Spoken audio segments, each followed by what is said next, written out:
ইদ্রিস আলাইহিস সালাম মেহমানকে নিয়ে একটা টেবিলে বা একটা জায়গা বসলেন। বসা পর ডাকতে বলেন, খানা দিয়ে সামনে খানাগুলো বেড়ে দিলেন, রুটিগুলো, খোরমাগুলো, খাজুরগুলো, এগুলো সামনে দিলেন। ইদ্রিস আলাইহিস সালাম মেহমানকে পেয়ে খাওয়া শুরু করলেন, হাতের মধ্যে নিয়ে খানা শুরু করে দিলেন। বিবি ভিতর থেকে জানালা দিয়ে দেখে মেহমান কোনো খানা খায় না, মেহমান শুধু খানাটা নিয়ে মুখের কাছে ধরে রাখে। ভিতর থেকে বিবি ডাকতে বলে, আসসালামু আলাইকুম প্রাণের স্বামী, আপনি খানা খাইতেছেন, যাকে আপনি দাওয়াত করে আনছেন, যাকে আপনি ঘরের মধ্যে আনছেন, তিনি তো খানা খান না। তিনি দেখি মুখের কাছে খানাটা ধরে রাখছেন, উনি তো কোনো খানা খায় না। ইদ্রিস আলাইহিস সালাম খানা ফেলে দিয়ে বললেন, খানাটা রেখে দিয়ে বলে, আপনি কি মেহমান? আপনি আমার উপরে মনে হয় কোনো গুসা হয়েছেন, কেন আপনি খানা খান না? আপনি খানা খান না, আপনি ধোঁকা দিয়ে আমারে খাওয়াইছেন, আপনি কেন খানা খান না? এবার মেহমান ডাকতে বলে, হুজুর বেয়াদবি মাফ করবেন, আমি আসলে কোনো মানুষ নয়, আমি হলাম আল্লাহর প্রেরিত, আমি হলাম আল্লাহর প্রেরিত একজন ফেরেশতা, আমি আল্লাহর মনোনীত একজন ফেরেশতা, আমার নাম হলো হযরত জিবরাইল আলাইহিস সালাম। আমি এসেছি, আপনি না খেয়ে আছেন, আমার আল্লাহ বড় কষ্ট পায়, আমার আল্লাহ আমাকে পাঠাইছে একটা মানুষের সুরত ধরে আপনার কাছে জন্য আসি, আপনি ক্ষুধার্ত অবস্থায় আছেন, আপনার খাওয়ানোর জন্য আমার আল্লাহ আমার মানব রূপে মানুষের সুরত ধরে আপনার মেহমান হওয়ার জন্য হুকুম দিয়েছে, এই জন্য আমি আপনার মানুষের সুরত ধরে আপনার বাড়ি মেহমান হয়ে আসি। ধরে বলেন মারহাবা। ইদ্রিস আলাইহিস সালাম রাগান্বিত হয়ে বলে, জিবরিল তুমি আমার সাথে ঠকবাজি করেছ, সুতরাং আমার সাথে তুমি 2 নাম্বারই করেছো। আমি মেহমান ছাড়া খানা খাই না, আজকে তুমি আমারে খাওয়াইলাম, তুমি নিজে না খাইলা, তোমার কোনো সারণ নাই, তোমার আমার সাথে দোস্ত পাতাইতে হবে, তুমি আজ কোনো সারণ নাই, আমার সাথে দোস্ত পাতাইতে হবে, না হয় তোমার আমি দাবি মাফ করবো না, এটা আমি ক্ষমা করতে পারবো না। জিবরিল আমিন ডাকতে বলে, আল্লাহ বড় বিপদের মধ্যে ফেলাইলা আমারে, উনি হলো মানুষ, আমি হলাম ফেরেশতা, এখন তুমি দোস্ত পাতাইতে কয়, বন্ধু পাতাইতে কয়, এখন কি করব?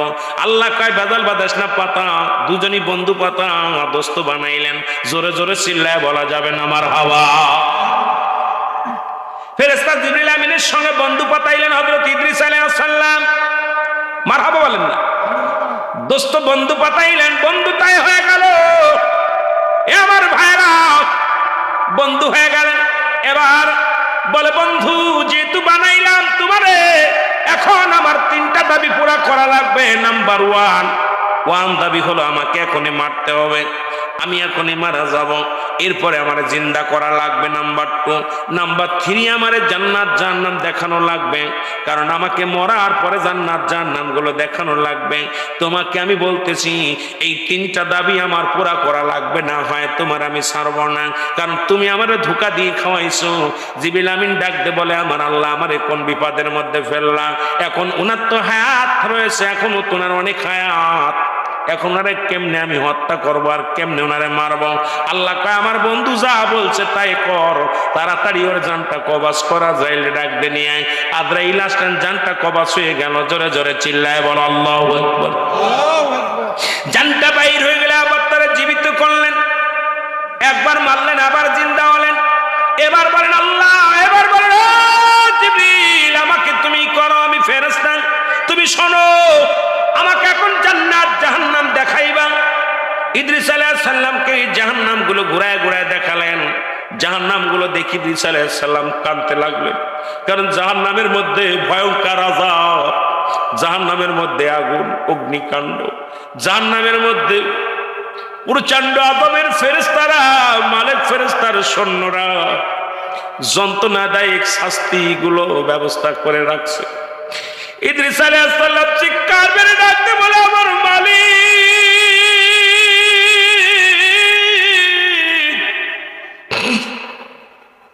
তুমি যাদেরকে জাহান্নামে দিবা আল্লাহ, তারা এই জাহান্নামকে কেমনে সহ্য করবে, কেমনে তারা থাকবে? জাহান্নামটা ঘুরে দেখে আসলেন, এবার জান্নাতের মধ্যে গেলেন, জান্নাতের মধ্যে যায় ইদ্রিস আলাইহিস সালাম আর বাইর হয় না। ইদ্রিস আলাইহিস সালাম জান্নাতের মধ্যে আসে, আমারে আজরাইল জিবরিল আমিন ডাক দে বলে, ও বন্ধু, তুমি তো কথা দিয়েছিলে জান্নাত জাহান্নাম দেখে চলে আসবা, এখন কেন জান্নাতে যে আর আসতে চাও না? ইদ্রিস আলাইহিস সালাম কাল্লা, তুমি যে জান্নাতীদের জন্য এত বড় নিয়ামত বানাইছো আল্লাহ, এই নিয়ামত ফুরন্ত হাকা যাওয়ানি, অনেক নিয়ামত ফুরন্ত ভান্ডার, এই ভান্ডারের কোনো শেষ নাই, এই ভান্ডার তো অতুলনীয় মাবুদ গো। তোমার এই ভান্ডার আল্লাহ, যেদিকে তাকাই সেদিকেই নিয়ামত, যেদিকে তাকাই সেদিকেই নিয়ামত। জোরে বলেন মারহাবা। আমি আর জান্নাত থেকে যাব না। আমার মুসা আলাইহিস সালাম বলতে, আল্লাহ এরপরে যদি বান্দা বান্দির উপরে খুশি হয়ে যান কি পাঠান? কয় ওই বাড়িতে বেশি মেহমান পাঠায়। সুবহানাল্লাহ বলেন। তাহলে আপনাদের উপর আল্লাহ খুশি হয়েছে বলেই এই মাহফিলটা হয়েছে, মেহমান আসছে আপনাদের মাঝে। এই কমিটির উপরে, এই মাহফিল এলাকাবাসীর উপর আল্লাহ খুশি না হলে মেহমান, আপনারা সবাই মেহমান, আমরাও মেহমান। সুবহানাল্লাহ বলেন না? মুসা আলাইহিস সালাম বলতেছে, আল্লাহ তারপরে যদি বেশি খুশি হন কি পাঠান? আল্লাহ কয় ওই ঘরে বেশি বেশি কন্যা সন্তান দান করে। সুবহানাল্লাহ বলেন না? আরো জোরে বলেন না? কন্যা সন্তান দান করি। আহা, এটাও আল্লাহর রহমত। মেয়ে হলে আপনারা খুশি হবেন বেশি, মেয়ে হলে বেশি খুশি হবেন, কারণ মেয়ে আল্লাহ তাআলার দান। যদি কোনো মেয়ে হওয়ার পর আপনারা মনটা বেজার করে ফেলেন, ওই মেয়ে আপনার মুখটা হাসায় দিয়ে যাবে, হয় কারোর লগে লাভ ম্যারেজ করে চলে যাবে, না হলে একটা অন্যায় কাজ করবে, আপনাকে কষ্ট দিবে। এই জন্য মেয়ে হওয়ার পর সুখে দেখেন, আল্লাহ তোমার নিয়ামত আমাকে দিছো, আল্লাহ একে জন্য আমি পরিপূর্ণভাবে ইসলামের বিধান অনুযায়ী লালন পালন করে এই জন্য আমি একটা হালালখোর বান্দার হাতে দিতে পারি, আল্লাহ সেই তৌফিক আমাকে দিও। সুবহানাল্লাহ বলেন না? আর আমরা মেয়ে হলে মুখটা বেজার, অনেকের মেয়ে হলে মুখটা বেজার হয়ে যায়, ঠিক কিনা বাবা? মেয়ে হলে মুখ বেজারায়, অথচ আল্লাহ বলতেছেন বেশি খুশি যখন বান্দার উপরে হয়ে যায়, বেশি অত্যন্ত ভালো যখন কোনো বান্দা বান্দিরে ভালোবাসি, ওই ঘরে মেয়ে সন্তান দান করি। সুবহানাল্লাহ বলেন না? আরো জোরে বলেন না? এখন অনেকে কয় হুজুরদের বেশি মেয়ে হয়, কথা কন ঠিক কিনা? আলেমুল আমার বেশি বিয়ে হবে, আমি কই হ্যাঁ, আলেমুল আমার উপর তো আল্লাহ রাজি হবেই, বেশি যদি হয় আলহামদুলিল্লাহ। আমি কি সব মেয়ে আলেমদের দিকে, আপনাদের খালি ছেলেই হোক দরকার হলে, সমস্যা কি? কথা কন না কেন? কষ্ট পাচ্ছেন? কষ্ট পান? মেয়েটা কার দান? ছেলে কার দান? তবে আল্লাহ বেশি খুশি হলে ঘরে মেয়ে দান করে, শুকরে দায়ী করবে, মেয়েটা পায়া অত্যন্ত খুশি হবে। আমার ভাইয়েরা, আমার বন্ধুরা, আমার বিবি ডাকতে বলে, স্বামী আপনি ক্ষুধার্ত বুঝতে আছেন, খানা খেয়ে নেন। কয় স্বামী, বিবি রে খানা আমি খাবো, মেহমান পেয়েছি, জলদি করে খানার ব্যবস্থা করো। খানার ব্যবস্থা করা হলো, মেহমান খানায় খানা আনা হলো। ইদ্রিস আলাইহিস সালাম কে ডাকতে বলেন, কে ডাকতে বলেন? এ মুসলমান শুনে নেন, কে ডাকলেন? জিবরিল আমিন ডাকতে, দোস্ত আপনি তো বলেছিলেন দেখে চলে আসবে, এখন আসেন না কেন? এক দড়ি চলে আসলেন জান্নাত থেকে, এসে হাজিরা দিয়া আবার দৌড়ে ভিতরে চলে গেলেন। যা ভিতরে যা ইদ্রিস আলাইহিস সালামকে ডাকতে, আসেন আসেন। কার ডাকতে বলে? জিবরিল বলো, মানুষের জন্ম হয় কয়বার? কয়েকবার। মানুষের মৃত্যু হয় কয়বার? একবার। মানুষ জিন্দা হয় কয়বার? একবার। মানুষকে জান্নাতে দেয় কয়বার? কয়েকবার। তাহলে তুমি তোমার পথ দেখো, আমার পথ আমি দেখি। কারণ আমার মৃত্যু হয়েছে একবার, জন্ম হয়েছে একবার, জিন্দা হয়েছে একবার। আমি জান্নাত থেকে আর যাব না, জান্নাত থেকে আর একটা মিনিট আমি বাইর হব না। আমার দাদু ভাইয়েরা শুনে নেন, এই দৃশ্য দেখলেন মাস্টার ইবলিস। কে দেখলেন? ইবলিস এবার ইদ্রিস আলাইহিস সালামের মূর্তি বানাইলেন। অনেক লম্বা ইতিহাস, এটা যদি বলি অনেক হিন্দু ভাইয়ের আবার কষ্ট পাবে, কথাগুলো না বললে নয়। সনাতন ধর্মের ভাইয়েরা শোনেন, ইদ্রিস আলাইহিস সালামের মূর্তি বানাইয়া মাস্টার ইবলিস চলে আলেন ইদ্রিস আলাইহিস সালামের বাড়িতে।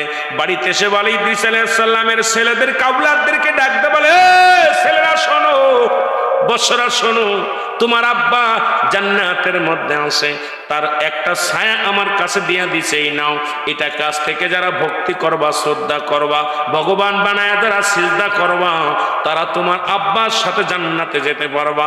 ওই স্বর্গের মধ্যে তাদের সঙ্গে দেখা হবে, নয়তো আল্লাহ তোমাদের উপর অসন্তুষ্ট হবে, তোমার বাবা যেন অসন্তুষ্ট হবে।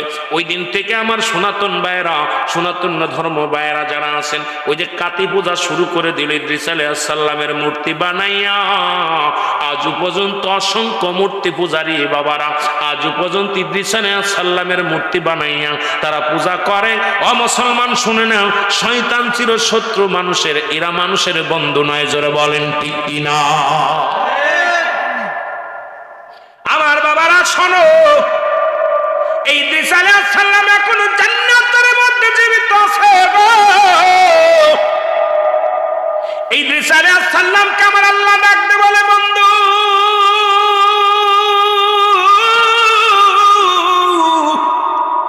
তুমি আমার জান্নাত পা কত খুশি, কত খুশি।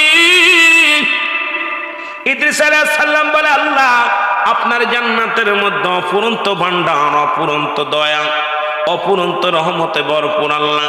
তবে তোমার আজরাইল আমার সঙ্গে ভালো ব্যবহার করে নাই।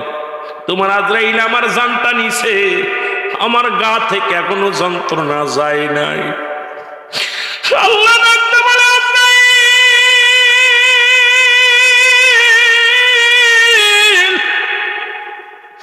জলদি যা, জলদি যা। ইদ্রিস আলাইহিস সালামের কাছে হাজির হয়ে গেলেন আজরাইল আলাইহিস সালাম। আজরাইল বলে, হুজুর আপনি কি জানতে চান? ইদ্রিস আলাইহিস সালাম বলে, আজরাইল রে, আগে বলো আমার রূহটা তুমি কেমনে বাইর করেছো? বলে, হুজুর পৃথিবীর সব মানুষের রূহ বাইর করার জন্য, জানটা বাইর করার জন্য আমি পৃথিবীর মধ্যে আগমন করি না। আমার পা থাকে জমিনের মধ্যে, মাথা থাকে আসমানের মধ্যে। আমি এত বড় দানব,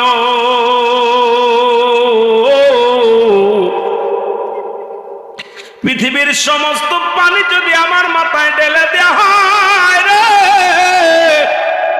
একটু পানি গড়া পড়বে না এই জমিনের মধ্যে। আমি এত বড় দানব। ও মুসলমান শুনে নাও, আপনার রূহটা বাইর করেছি। মায়ের বুকে দুধ খাইতে খাইতে সন্তান যেমনি ঘুমায়া যায়, আপনাকে রূহটা এমনি বাইর করেছি। শুধু আপনার বুকের উপরে হাতখানা রেখেছিলাম, আপনাকে কোনো কষ্ট দিই নাই। এর ইদ্রিস আলাইহিস সালাম ডাকতে বলে, আজরাইল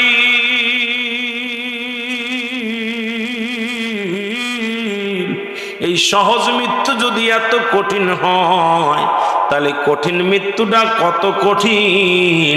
ও আমার ভাইরা, আমার বন্ধুরা, আমরা যারা মরণের সময় পায়খানা করে দিই, প্রস্রাব করে দিই, মরণের সময় যাদের জিহ্বা বাইর হয়ে যায়, যাদের চোখ দুটি বড় বড় হয়ে যায়, তাদের মরণটা কত কঠিন হয়। জোরে জোরে বলেন ঠিক কিনা? এ আমি চলে যাব, আমায় তোমরা ভুইলা যাইও না। আমি চলে যাব, আরো জোরে বলেন, আমি চলে যাব, আমায় তোমরা ভুইলা যাইও না। আমার মরণ আসিবে কখন কেউ তো জানি না। আমার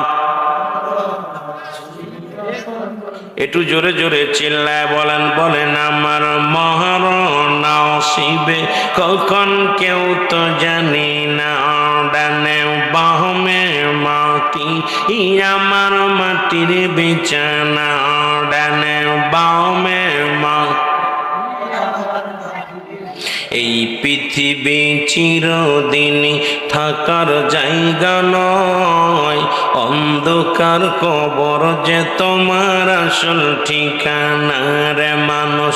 অন্ধকার কবর যে তোমার। এই আমি চলে যাব, আমায় তোমরা ভুইলা যাইও না। আমি চলে যাব, আমায় তোমরা না। আমার মরণ আসিবে কখন কেউ তো জানি না। ডানে বামে মাটি, আমার মাটির বিছানা। ডানে বামে মাটি। এ দুনিয়ার মুসলমান